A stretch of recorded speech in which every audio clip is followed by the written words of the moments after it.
Gente, o Tony, ele tem, eu vou chutar aqui, mais de 30 anos que trabalha com comunicação, né, Tony? Sim, são 35 anos de atividade jornalística.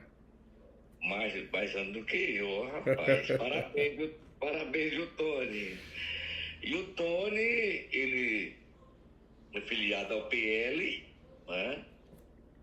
E é pré-candidato a governo do estado do Piauí. É governo do estado do Piauí, Tony? Sim, pré-candidato a governador.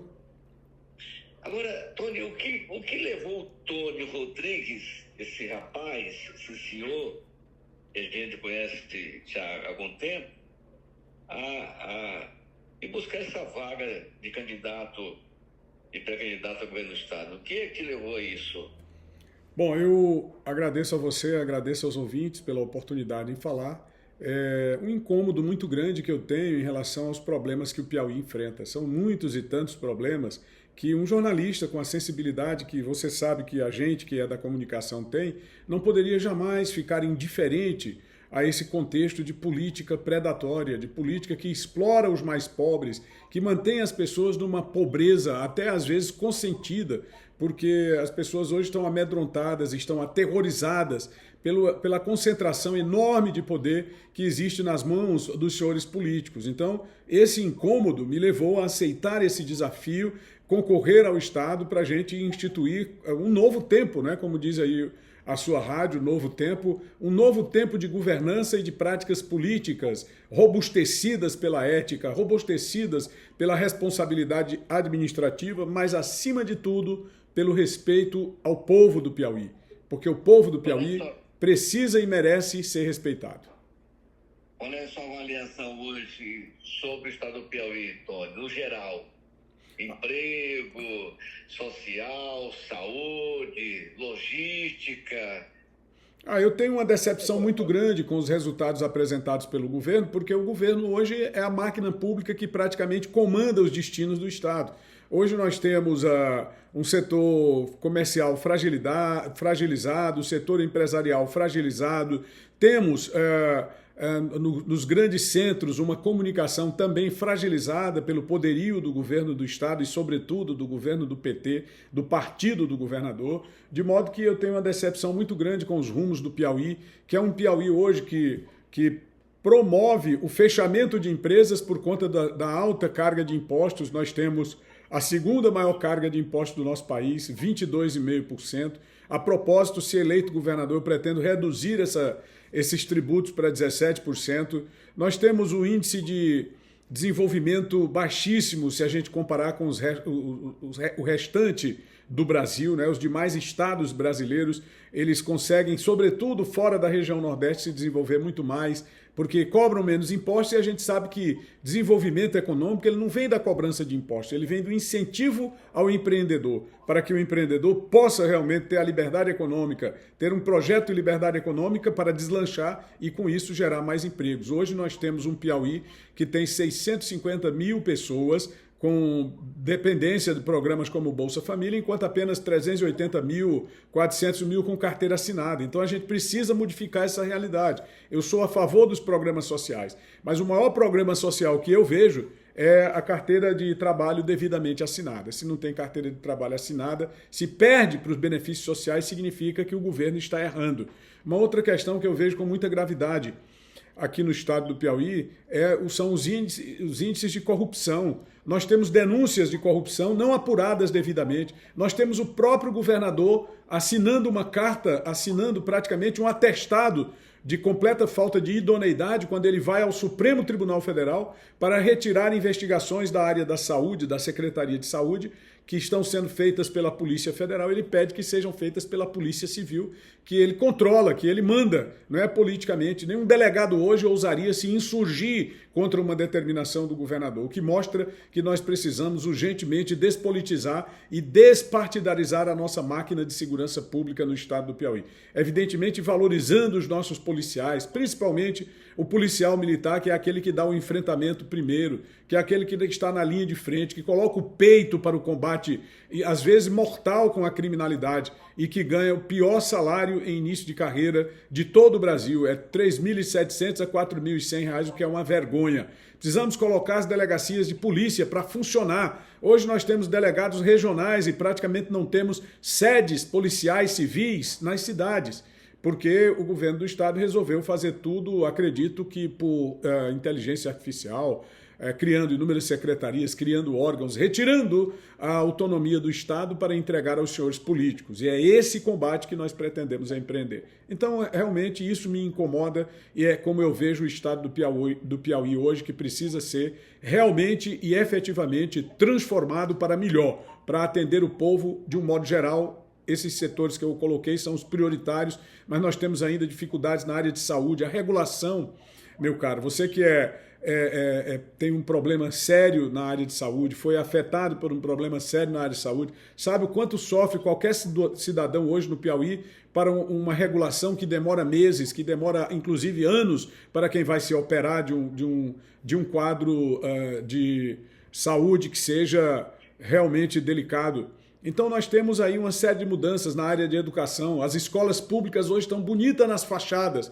Você diz, olha, foi colocado a integração nas escolas, coloca uma fachada bonita, mas dentro você tem a reclamação de estudantes, a reclamação de professores, a reclamação até dos diretores, que muitas vezes mandam aqui para mim reclamações pedindo para não serem identificados, porque o governo, quando identifica, ele persegue, ele quando não consegue demitir, ele transfere para muito distante, e assim nós parece que estamos vivendo ainda na época do Estado Novo. Mas o nosso propósito é bem diferente, é dar um alento para o povo do Piauí, democratizando verdadeiramente a força governamental e colocando-a para trabalhar em favor da população. Agora Tony, com relação à produção de grãos aqui do Cerrado do Piauí, e hoje nós exportamos grãos para os países da Europa, da Ásia. Qual é a sua análise sobre essa produção de grãos do Piauí? Eu considero extremamente impactante e importante para a história do Piauí recente. O agronegócio fez toda a diferença e faz toda a diferença. Inclusive, se o Piauí ainda tem alguma vantagem econômica, deve-se ao setor produtivo, deve-se principalmente ao setor do agro aí na região dos cerrados do Piauí. Então eu vejo, por exemplo, com muitos bons olhos, vejo que precisam de melhores condições de trabalho na área de abastecimento de água, na área de energia elétrica de qualidade, estradas de qualidade para promover o escoamento da produção. Porque se eles hoje têm estradas, se eles hoje têm energia e água, é às expensas dos seus próprios recursos. Quer dizer, o governo praticamente não contribui. A gente tem recentemente o caso de estradas que foram feitas com recursos governamentais, mas que os produtores dos cerrados terminam participando, os produtores de grãos terminam participando através de pedágio, que é uma coisa inócua e que eu considero, além de tudo, draconiana. Além da sobrecarga de impostos que nós temos, ainda tem que pagar pedágio pelas estradas que são construídas ao longo de séculos sem fim, amém. E ainda tem quem diga, mas pelo menos construiu. Bom, construiu dentro de uma lógica que aparelha o Estado com cada vez mais força, porque termina entregando dinheiro para, mais uma vez, fazer o dinheiro do Estado fluir em direção a algum apaniguado do governador, porque esse sistema de pedágio termina sendo controlado por uma empresa que está umbilicalmente ligada ao governador Rafael Fonteles, que é insaciável, diga-se de passagem. Aliás, o governo do senhor Rafael Fonteles, os governos do PT, de um modo geral, são considerados insaciáveis em relação a dinheiro público. Mas com relação ao governador Rafael, nunca tinha visto na história do Piauí, pelo menos na história, na parte que eu acompanhei, alguém tão insaciável, e ele faz a festa dos políticos, mas deixa o povo a ver navios. Agora, Tony... Aliás, é só para completar aqui, haver navios ilusórios, né? Navio de ilusão. De ilusões. Agora, você que é pré-candidato ao governo do estado do Piauí pelo PL, partido do ex-presidente Bolsonaro, que tem o seu filho, Flávio Bolsonaro, como pré-candidato a presidente da República. Se você sendo eleito ao governo do estado do Piauí e o Flávio não, e Lula sendo reeleito, como será essa vivência sua, essa convivência com o presidente da República? Da minha parte, nenhum problema, porque o governo do estado ele é impessoal. Nós temos um dispositivo na Constituição que é caracterizado pelos itens do artigo, a partir do artigo 37, que fala sobre a impessoalidade, que fala sobre a moralidade, que fala sobre a transparência, a licitude dos atos públicos, mas principalmente mostrando que o governo ele não pertence a nenhum partido e ele não pertence a nenhuma pessoa. O governo é de todos, o governo é do povo. Então, convivência entre governantes ela é salutar e democrática. Nós não teremos qualquer tipo... Tá me ouvindo? Pois não, nós não teremos qualquer tipo de convivência político-partidária, mas sem nenhuma dúvida poderemos ter convivência administrativa. Muito embora eu não acredite na hipótese de uma reeleição de Lula. Eu acredito que Flávio Bolsonaro será o próximo presidente do Brasil e está plenamente disposto a trazer recursos para o estado do Piauí na medida daquilo que o povo precisa e merece. Nós já tivemos e mantivemos contatos com o futuro presidente, com o pré-candidato Flávio Bolsonaro do Partido Liberal, que é o nosso líder em nível nacional, e nas conversas que nós tivemos apresentei a eles uma série de demandas em favor do Piauí, principalmente na questão da água para o semiárido, principalmente na questão da infraestrutura, inclusive rodoviária, para os cerrados, mas falando acima de tudo sobre a questão da necessidade que nós temos, que é a principal, a geração de emprego e renda. E ele concorda principalmente com o projeto, por exemplo, da transposição das águas do São Francisco, da melhoria da infraestrutura de abastecimento e energia elétrica, que a gente sabe que hoje é um sistema privado, mas o poder público ele tem a obrigação, porque ele é um poder delegado, e ele tem a obrigação de fiscalizar, de investigar e de exigir que haja a qualidade, qualificação, inclusive o contrato de privatização prevê isso, qualificação nos serviços públicos prestados ao povo do estado do Piauí. Sim.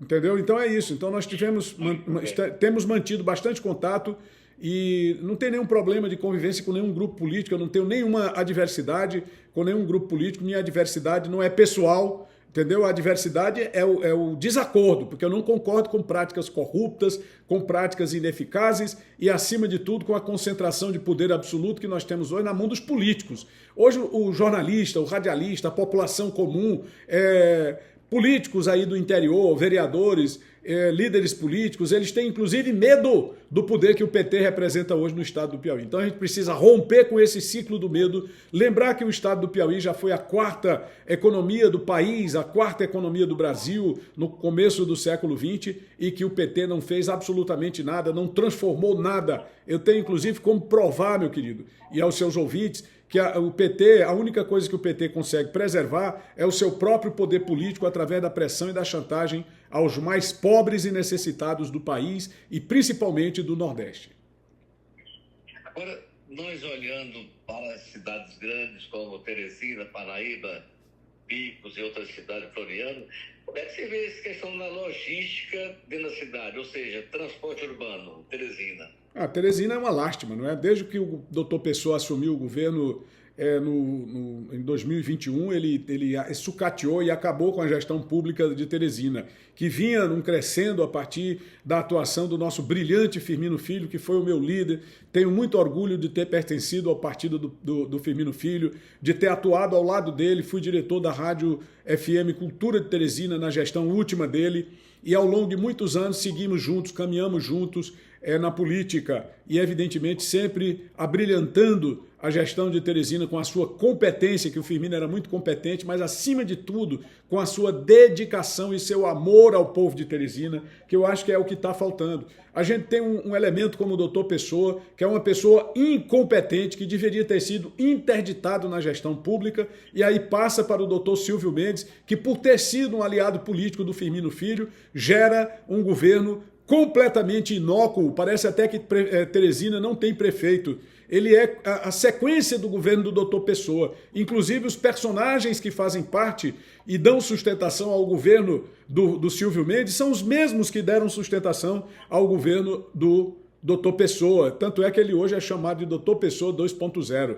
Nós tivemos aí o senhor... Esse que é vice-prefeito hoje, Jeová Alencar, era o manda-chuva da prefeitura na gestão do doutor Pessoa. Rompeu já no final, quando tinha exaurido todas as condições e possibilidades da prefeitura. Aí foi lá migrou para a gestão do Silvio Mendes como vice-prefeito, tem todo o poder, inclusive fazendo recrutamento de elementos indignos da política e até na própria Câmara Municipal. Gestão marcada por elementos implicados em atos de corrupção. Nós temos 2 assessores do prefeito de Teresina que foram citados em escândalos recentes, como, por exemplo, o senhor Vitinho Linhares, que era secretário de Assuntos Extraordinários da Prefeitura para o contato em Brasília, e também o superintendente da SDU Norte, que é o senhor Alain Brandão, que foi citado em 2 denúncias graves de corrupção, inclusive numa delas com a apreensão de R$1.600.000 em seu escritório de contabilidade na Zona Leste de Teresina. Ele que tanto criticava a corrupção nos governos dos outros, que tanto criticava a ineficiência nos governos dos outros, está fazendo praticamente a mesma coisa quando tem a oportunidade. Isso eu considero lamentável, e não é pelo fato de ele se apresentar como um elemento da oposição que eu considere o momento de fazer crítica, porque eu não o considero um elemento de oposição. Eu o considero um elemento hoje que age mais como oportunista do que como opositor, podendo inclusive citar aqui o caso de que ele está anunciando voto no candidato Marcelo Castro, que é mais petista do que os próprios petistas, que é mais lulista do que os próprios lulistas e que é um dos elementos que mais mal tem feito ao povo do Piauí, através da usura, através da usurpação de recursos públicos em empresas que prestam péssimos serviços, mas que ganham dinheiro em volume absurdo do estado do Piauí. O senhor Marcelo Castro, que tem o apoio do Silvio Mendes, é o que se pode chamar, sem nenhuma dúvida, de sanguessuga da política piauiense e da política brasileira. Certinho. Meu amigo, o tempo já está ultrapassado. Quero te agradecer e a mensagem para os piauienses e uruçuienses e o nosso povo de modo geral. Bom, eu queria deixar para o povo de Uruçuí um abraço especial, dizer que nosso projeto de governo ele se baseia em 5 eixos, através da economia reduzir os impostos de 22,5% para 17%, sobretudo o ICMS, e com isso possibilitar a geração de 150 mil empregos diretos com carteira assinada, que é do que o povo precisa. Nós vamos, na área de saúde, reduzir o tempo de regulação, valorizar as classes profissionais da área de saúde, melhorar a estrutura dos hospitais regionais e permitir que a população seja atendida no próprio lugar onde mora. Na área de educação, vamos combater a corrupção, vamos instituir os ensinos técnicos e profissionalizantes para que o nosso estudante tenha a possibilidade de concorrer em nível de igualdade com qualquer aluno de qualquer estado do Brasil. Na área de segurança pública, vamos melhorar a condição de atendimento nas delegacias que hoje não funcionam mais, praticamente nós não temos nenhuma delegacia funcionando no estado do Piauí, e despolitizar, despartidarizar as forças de segurança, melhorar os salários dos nossos policiais militares. Não é admissível que um policial continue recebendo proventos de R$ 3.700 a R$ 4.100. E pretendemos também implementar um programa de combate à corrupção que é o Crime Zero, o programa que vai...